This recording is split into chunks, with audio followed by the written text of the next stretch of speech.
Oke lah, pada bab ini Bertrand Russell mencoba untuk memberikan latar. Lagi-lagi setiap bab itu selalunya Russell mencoba untuk memberikan latar ya, sebagai upaya untuk memberikan kita pengantar untuk masuk kepada analisa atau perspektif yang lebih dalam tentang bosan dan lelah itu, apa tentang rasa lelah itu sendiri gitu. Nah, menurut Russell, pada penggambaran awal semenjak revolusi industri, juga agak mirip dengan pengantar di bab sebelumnya, semenjak kemajuan industri, uh, manusia modern sepertinya mengalami kekurangan kelelahan fisik gitu, atau dalam artian ada semacam angin baru terhadap tubuh manusia. Kenapa? Karena tentu dengan hadirnya teknologi begitu banyak pekerjaan-pekerjaan yang bisa tergantikan dengan adanya mesin-mesin gitu. Apalagi sekarang itu perbincangan tentang artificial intelligence ya, robotik yang bisa menggantikan manusia pada ruang-ruang kerja tertentu, dan saat ini kita telah membuktikan itu, telah menemukan realitasnya. Nah, cuman kita tidak membahas itu lebih jauh. Kita hanya ingin bicara soal Russell menggambarkan tentang fase masyarakat industri adalah fase di mana manusia modern itu sepertinya mengalami apa menemukan angin segar, karena ada begitu banyak macam pekerjaan yang perlahan mulai tergantikan oleh mesin, atau adanya efisiensi penggunaan mesin yang akhirnya manusia tidak terlalu tidak terlalu keras dalam bekerja, karena pada pandangan kita lebih banyak menganggap bahwa kelelahan itu seringkali kita anggap sebagai sesuatu yang diciptakan oleh pekerjaan yang keras. Jadi Russell sebenarnya hanya mengantar kita pada landscape penggunaan industri itu, penggunaan teknologi itu sebagai untuk memperkuat pandangan masyarakat umum ya, sebagai latar saja. Nanti jawabannya ada di bagian akhir, bagian belakang. Sebagai latar saja bahwa kita seringkali menganggap kelelahan itu karena pekerjaan yang keras, sehingga kalau ada ada hadirnya teknologi bisa memudahkan kita gitu, karena pekerjaan yang biasanya diangkat oleh manusia sekarang bisa diatur oleh mesin teknologi. Nah, namun menurut Russell bahwa kelelahan itu tidak sebagaimana yang dijelaskan di awal tadi. Kita mungkin beranggapan bahwa kelelahan itu diperoleh dari kerja keras. Justru menurut Russell kelelahan itu diperoleh karena kondisi mental atau kelelahan mental. Jadi perubahan masyarakat industri yang menyebabkan berkurangnya pekerjaan-pekerjaan berat yang dialihkan ke kapasitas teknologi. Menurut Russell pada akhirnya pekerjaan itu dimudahkan, tetapi berganti dengan kelelahan yang baru, dan menurut Russell ini lebih berbahaya. Ini lebih melelahkan. Menurut Russell kelelahan yang dimaksud adalah kelelahan mental gitu. Jadi Russell menganggap bahwa kelelahan yang banyak dijelaskan di sini sebenarnya adalah kelelahan yang hubungannya dengan mental. Nah, menjadi penting untuk membincangkan ini karena menurut Russell bahwa kita semakin mudah untuk merasakan kelelahan mental ini, tetapi semakin sulit untuk keluar dari kelelahan mental. Semakin sulit keluar dari rasa lelah, kira begitu. Jadi semakin memungkinkan kita untuk merasakan kelelahan dalam hal aspek mentalitas, tetapi semakin sulit kita keluar dari kelelahan semacam itu. Itulah pentingnya menurut Russell kita membincang ini, atau begitupun saya bahwa mengatakan bahwa penting sekali untuk membincang ini karena semakin banyak kelelahan-kelelahan mentalitas, tetapi kita semakin sulit untuk keluar dari kelelahan-kelelahan itu. Seperti kemarin kita menjelaskan tentang kebosanan. Semakin hari kita tinggal di rumah, stay at home, karena PSBB, lockdown dan lain sebagainya, semakin bosan dan semakin lelah sekaligus. Karena kita tidak lelah karena mengangkat beban di rumah atau bekerja keras di rumah, tentu tidak kan. Tetapi kenapa mesti kita harus keluar selain daripada faktor ekonomi mencari pekerjaan? Bukan, menurut Russell, kalau Russell sebenarnya yang dilihatlah kelelahan yang sifatnya mentalitas, tidak tahan lagi tinggal di rumah. Kalau dihubungkan dengan kebosanan di pertemuan kemarin, karena kita terputus dengan cara memahami lingkungan sekitar, sehingga kita selalu ingin menghindar dari situasi kebosanan. Sama dengan ini, kita ingin menghindar dari situasi kelelahan, tetapi menurut Russell sulit juga untuk keluar dari kelelahan mentalitas ini gitu. Kelelahan mentalitas semakin dimungkinkan dengan percepatan informasi, dengan percepatan arus lalu lalang proses ekonomi. Itu memungkinkan setiap orang-orang yang bekerja dalam perusahaan. Russell menggambarkan bahwa tantangan besar usaha saat ini karena dia berhadapan-hadapan dengan situasi percepatan. Jadi orang yang berkompetisi saat ini tidak hanya, misalkan kalau dalam ekonomi, tidak hanya bisa menciptakan produk, tetapi harus mampu mengalirkan produk itu dengan cepat, harus mampu mengakumulasi modal dengan cepat. Bukan hanya kemampuan bisa mengakumulasi modal sebagaimana kapitalisme, tapi bagaimana akumulasi modal itu bisa berputar dengan cepat. Karena kecepatan menjadi satu faktor, satu variabel yang sangat sangat menentukan siapa yang menjadi pemenang dalam kompetisi ini gitu. Makanya di Amerika saat ini itu kalau kita mencermati perkembangan kompetisi ekonomi melalui perkembangan jejaring teknologi dan informasi, perusahaan-perusahaan besar itu rela untuk membeli membeli istilahnya Yuval itu kabel atau jaringan yang bisa mempercepat informasi bagi perusahaan sepersekian detik atau sepersekian milidetik dalam perusahaan. Kenapa? Karena itu sangat terkait dengan kecepatan untuk mengakumulasi modal. Siapa yang cepat mengambil keputusan, itu yang cepat akan memungkinkan akan memenangkan pertarungan dalam informasi dan ekonomi gitu. Karena persoalan ekonomi tidak bisa dilepaskan dari persoalan keluasan dan kecepatan informasi yang kita peroleh, kira-kira begitu. Nah, karena kondisi itu menurut Russell, sehingga kita semakin memungkinkan untuk cepat lelah. Karena pikiran kita selalu dihadapkan dengan target-target. Makanya orang-orang yang teman-teman yang bekerja di perusahaan-perusahaan itu selalu harus memenuhi atau harus bersepakat dengan peraturan perusahaan bahwa harus memenuhi target gitu. Perusahaan saat ini hampir tidak ada yang tidak menjadikan variabel target itu sebagai satu ukuran bersaing. Karena memang jalan itu, kalau dari landscape yang kita gambarkan tadi, ya melalui cara itu dia bisa eksis, survive dalam kondisi kekinian. Nah, kira-kira itu latar yang digambarkan oleh Russell.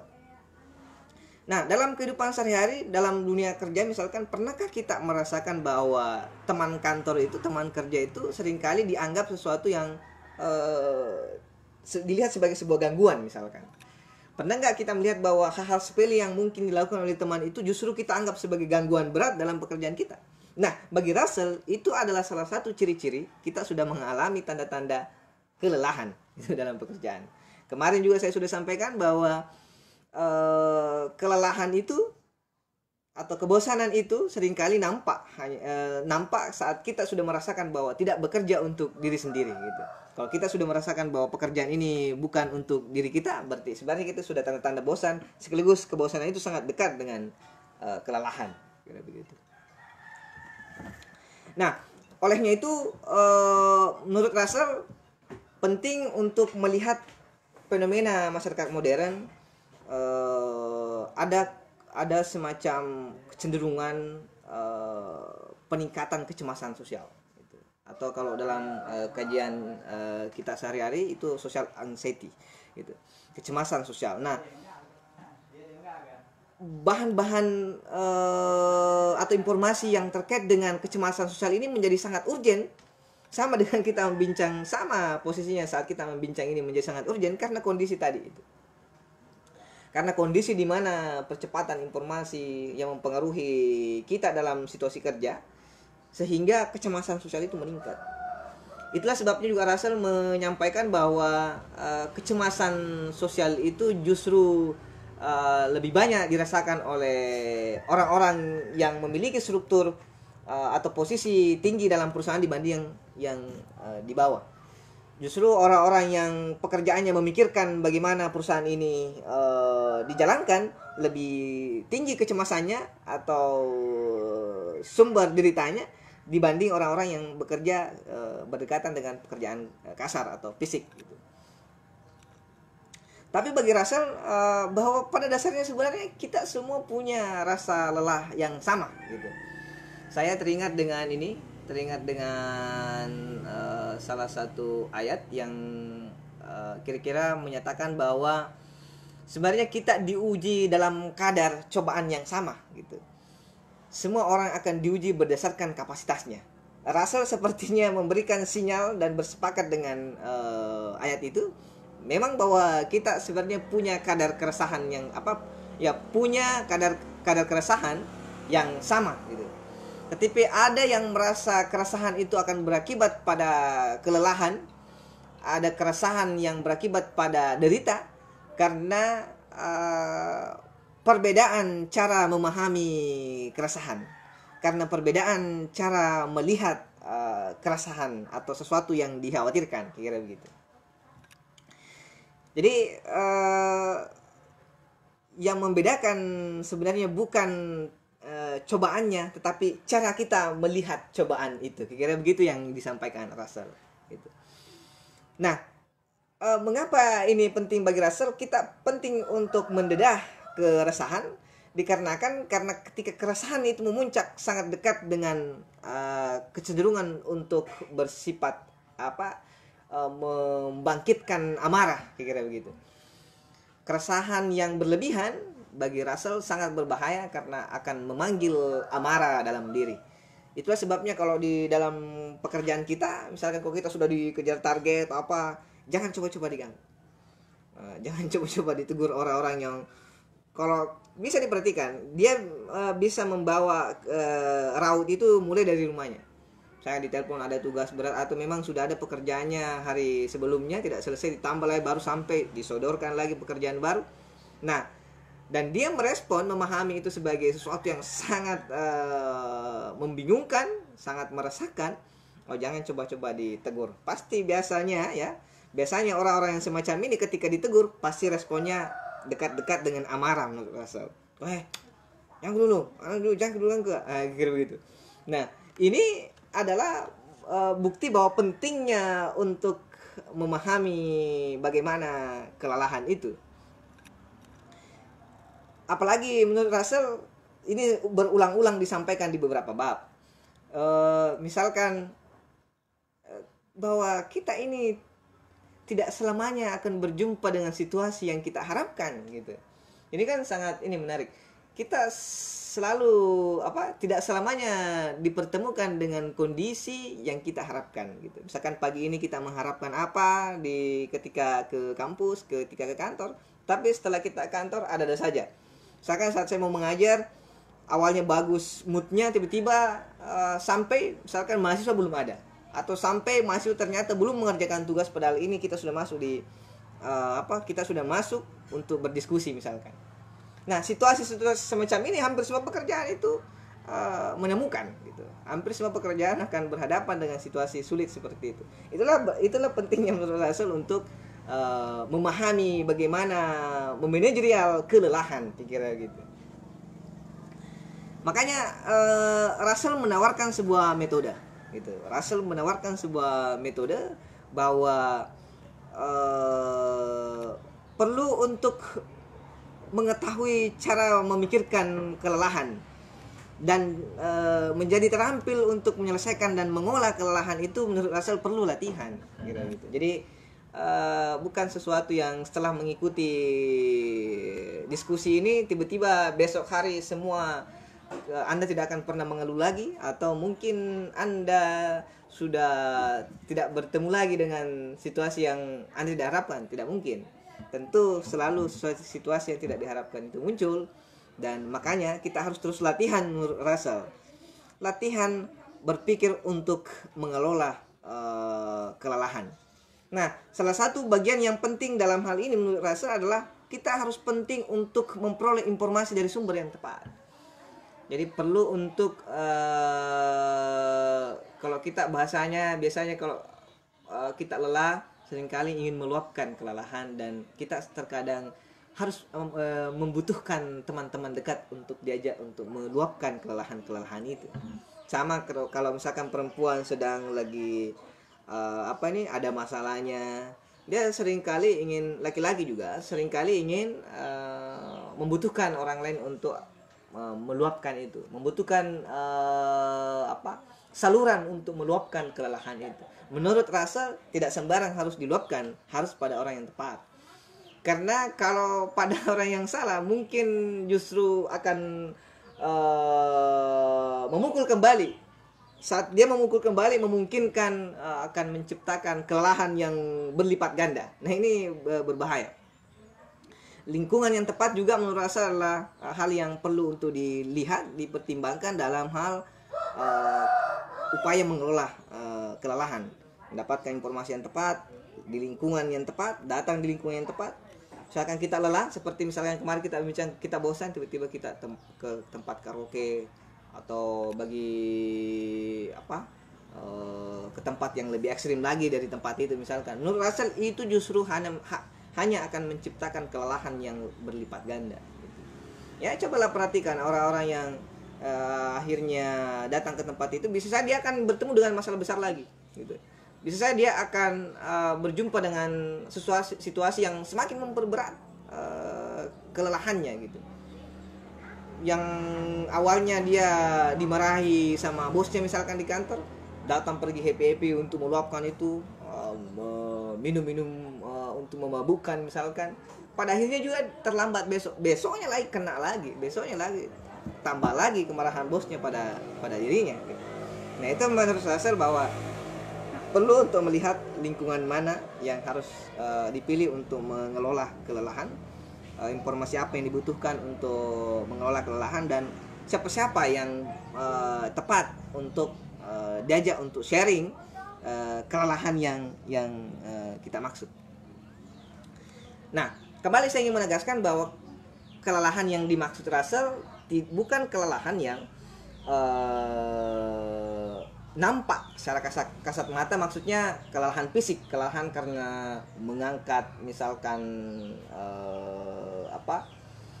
yang bekerja di ekspedisi, mengangkat barang yang kiriman ya, yang berat-berat atau yang berlebihan.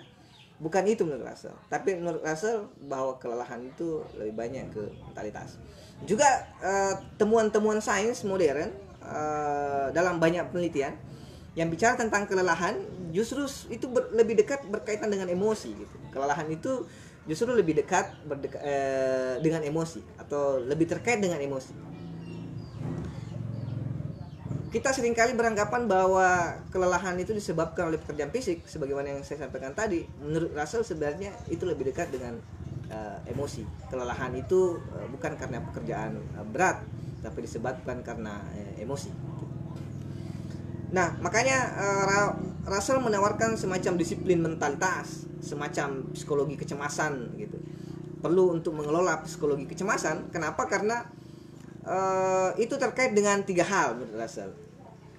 Kalau kita mampu mengelola psikologi kecemasan kita, paling tidak kita bisa ya menghemat pikiran saat kerja.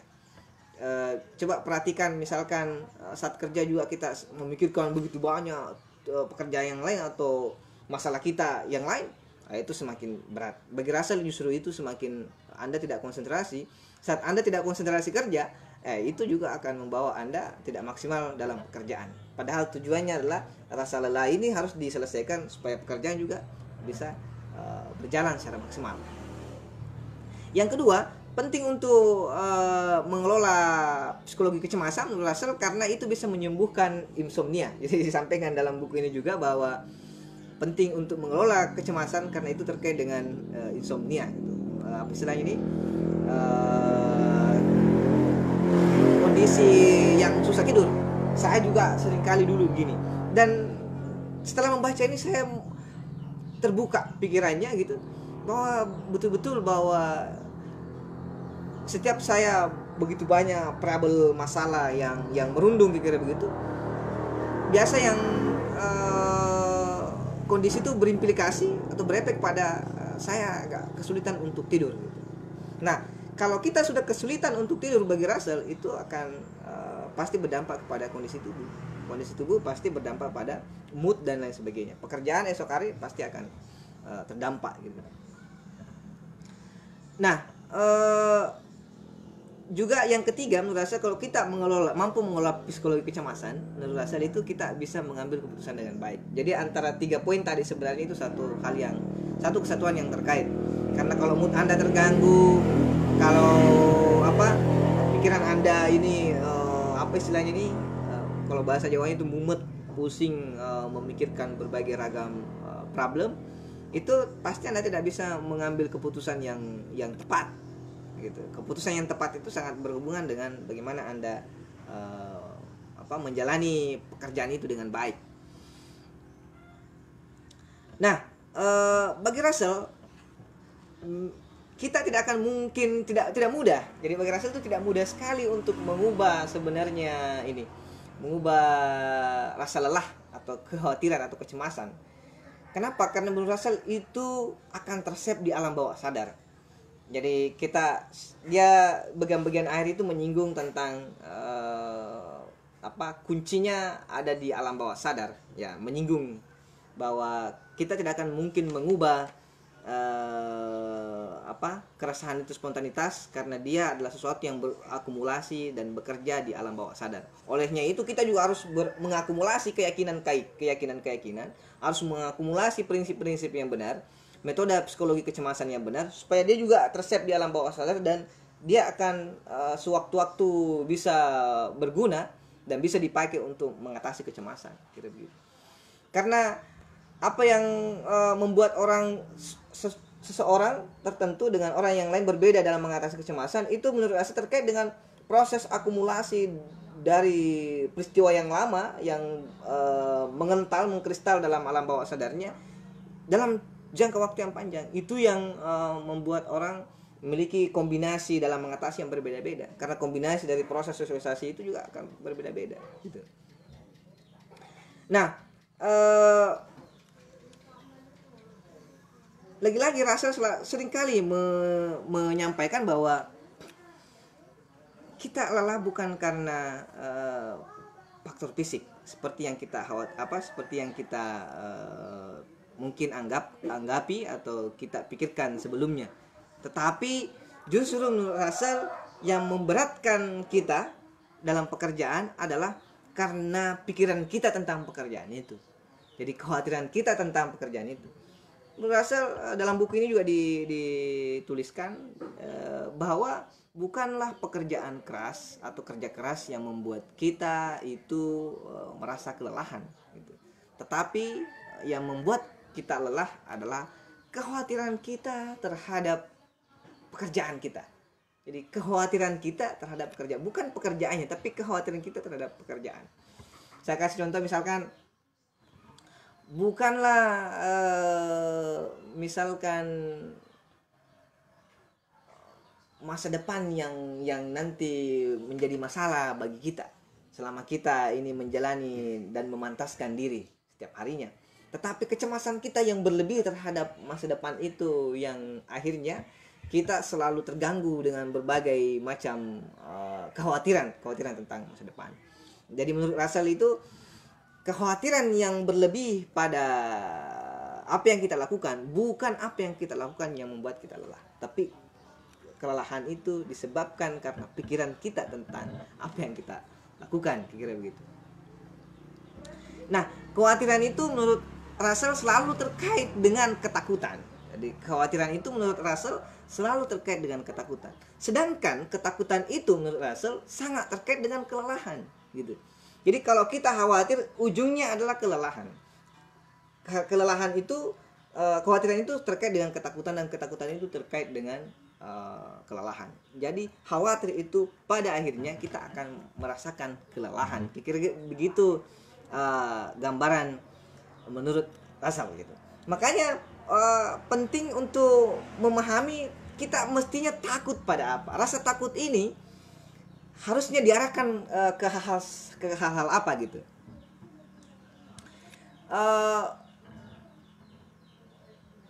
Kita semestinya menurut Russell hanya memerlukan khawatir pada hal-hal tertentu, ya, sebagaimana metode yang ditawarkan di bagian sebelumnya, bahwa orang bijak itu karena memikirkan atau mengkhawatirkan sesuatu pada saat-saat yang tepat, pada saat-saat tertentu.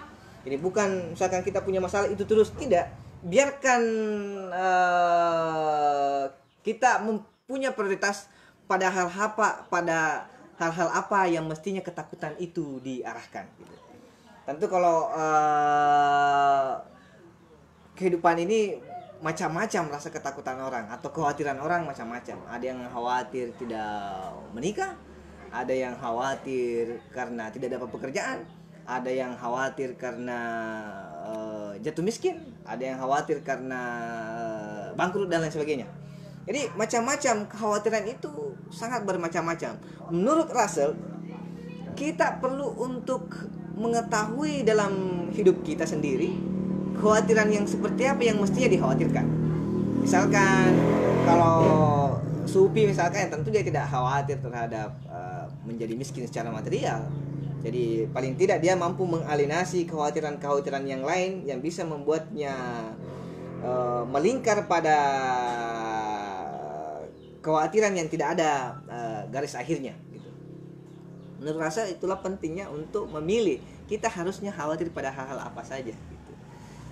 Karena kalau kita mengkhawatirkan segala hal dan segala hal itu akan mengganggu justru fokusnya kita kepada pekerjaan, itu akan berdampak pada maksimalnya kita terhadap apa yang kita lakukan, apa yang kita harapkan dalam pekerjaan itu. Sehingga menurut Russell perlu ada cara untuk menghadapi, perlu untuk mengetahui cara atau upaya untuk bagaimana memikirkan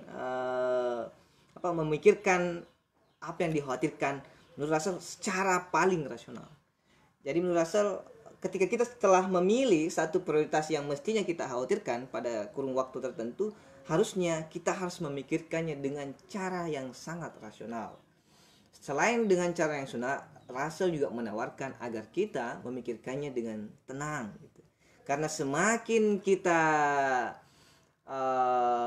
semakin kita tidak tenang, semakin kita tidak bisa mengambil keputusan dengan baik gitu. Sangat terkait dengan poin yang di atas sebelumnya.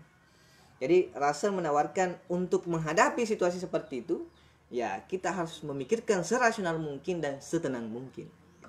Makanya jangan selalu artikan bahwa kesepian itu hal buruk. Dalam situasi seperti itu tentu kesepian atau misalkan ketenangan dibutuhkan untuk memperoleh keputusan-keputusan yang baik dalam situasi sulit dalam setiap hidup kita, kira begitu. Nah, karena kita juga seringkali sama dengan kebosanan seringkali dieliminasi disublimasi dengan aktivitas yang mengasyikkan, dan pada akhirnya keasikan itu juga menciptakan kebosanan. Sama dengan rasa lelah, mirip strukturnya dengan sebelumnya.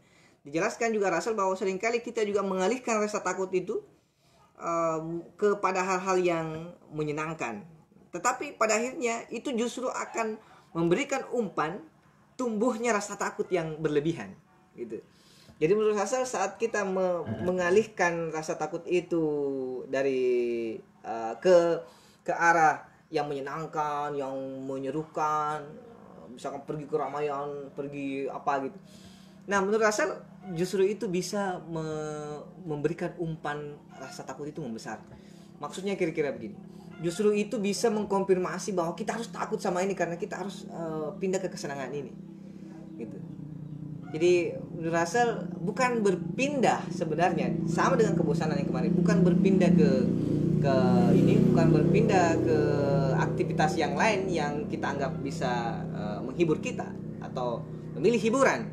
Karena pada akhirnya hiburan itu juga akan berujung pada kelelahan menurut Russell. Hiburan itu juga menurut Russell pada akhirnya akan berujung pada kelelahan. Jadi kira-kira begitu yang digambarkan Russell pada bab 5 ini tentang rasa lelah, bahwa rasa lelah itu bisa menciptakan ketidakbahagiaan. Jadi selanjutnya saya akan mencoba untuk melihat-lihat apa ya. Kita ke saudara Sul. Kadang saya lelah. Ini Sul ini yang sempat saya posting dan mendapatkan apresiasi yang cukup di media sosial saat itu tentang sosok kepala desa muda yang menyumbangkan gajinya. Ini yang sedang berkomentar. Saya bacakan. Kadang saya lelah membantu orang-orang yang sok pintar dan mungkin juga tidak ada rasa syukurnya. Mohon petunjuk secara sosial dan agama. Ya, menurut Russell sebenarnya kelelahan itu ya hanya akan terjadi ya, atau kekhawatiran itu hanya akan terjadi kalau kita mengaminkan atau mengkonfirmasi bahwa kita memang harusnya lelah, kita memang harusnya kita tidak mampu menghadapi itu. Menurut Russell, kapan kita mengiyakan bahwa kita itu lelah menghadapi itu atau khawatir menghadapi itu, justru kekhawatiran itu akan bertumbuh. Sama dengan Sul, kalau Sul misalkan mengaminkan bahwa saya lelah, ini justru kelelahan itu muncul.